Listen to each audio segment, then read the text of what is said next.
ask permission of the Senate to address the Senate as if in morning business. Without objection. Earlier today, the Finance Committee held a hearing to discuss the serious problems of fraud in Medicare and Medicaid. Over the last 9 years, the Finance Committee has held more than 20 oversight hearings dealing with Medicare and Medicaid fraud. These hearings highlighted the flaws in how the federal government administers Medicare and Medicaid. They also stressed the need to create disincentives for those who seek to defraud these vital programs. Every dollar lost to Medicare or Medicaid fraud is a dollar that's not available for beneficiaries, and of course we ought to be very cognizant of that considering the impending bankruptcy of Medicare. In 2009, the federal government spent $502 billion on Medicare and $379 billion on Medicaid. It is estimated between $40 billion and $70 billion was lost to fraud that year. However, officials from the Department of Health and Human Services and the Department of Justice announced last month that their health care fraud prevention and enforcement efforts recovered $4 billion of fraud. So, compare that $4 billion to the $44 to $70 billion. It means that we still have a very long way to go. When it comes to public programs like Medicare and Medicaid, it is clear that the federal government needs to be more effective in combating waste, fraud, and abuse. The federal government has simply made it too easy for bad actors to steal from each of these programs. It says a lot when you hear that organized crime has moved into health care fraud because it's more lucrative than organized crime. Medicare and Medicaid also attract more criminals because the profits of fraud greatly outweigh the consequences if you get caught. And then there are those who don't even get caught.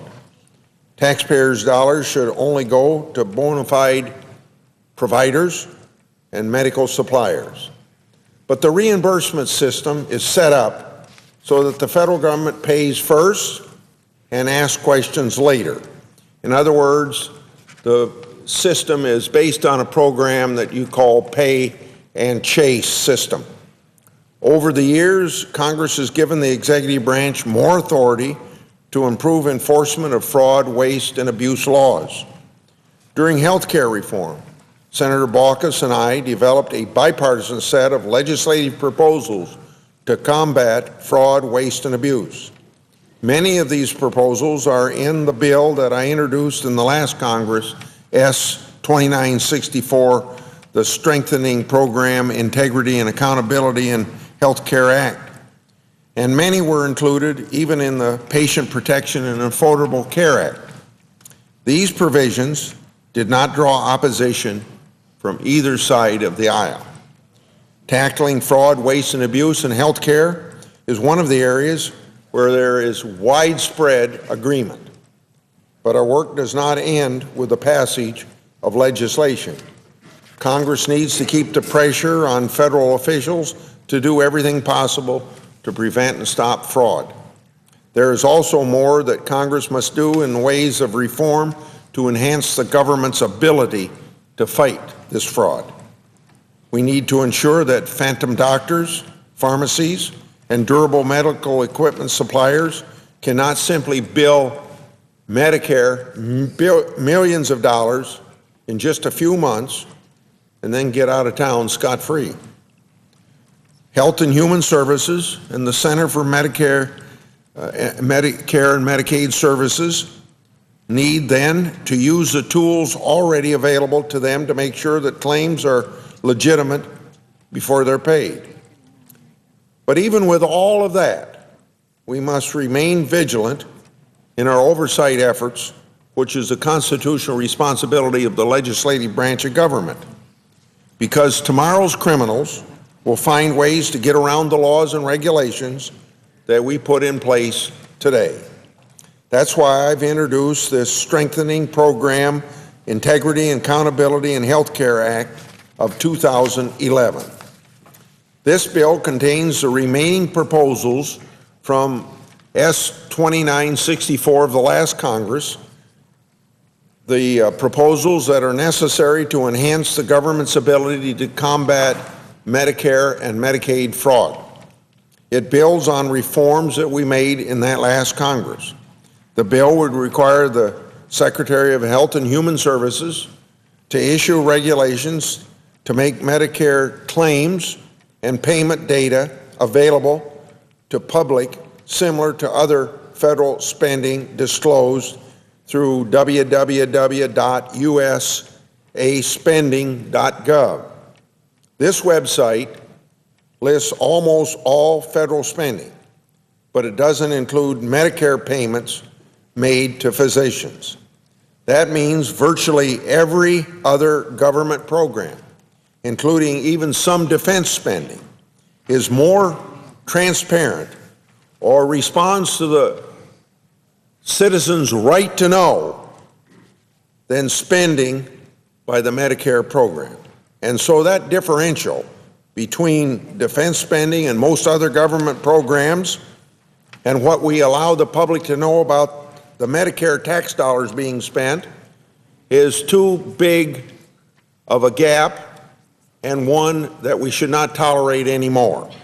Because a taxpayer dollar spent on Medicare isn't any different than the public's right to know about a taxpayer dollar spent on defense programs, or let's say even for this senator. With my background in farming and participating in a family farm operation, public can read in the newspapers of Iowa, as they can for every state, the amount of money that a certain senator, or I shouldn't say senator, a certain farmer gets from the farm program. It's all taxpayers' dollars. Now, in addition, this bill also goes on to create a national clearinghouse of information so that we can better detect, prevent, and thereby deter medical identity theft. This is about the federal government sharing information it already has in ways that protect the taxpayer and work against those defrauding the system. The bill would also change federal laws that require Medicare to pay providers quickly, regardless of the risk of fraud, waste, and abuse. Under current law, the government is required to make payments for what's called a clean claim within 14 to 30 days before interest accrues on the claim. Now, that is not enough time for the limited number of Medicare auditors to determine if a claim is legitimate before a payment has to be made.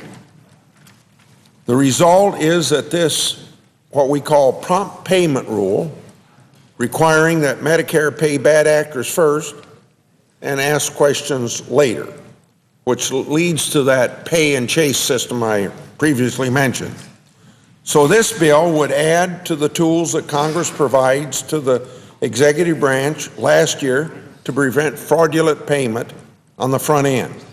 It would extend the time that payments must be made by the Secretary of Health and Human Services determines, if the Secretary determines there's a likelihood of fraud, waste, and abuse.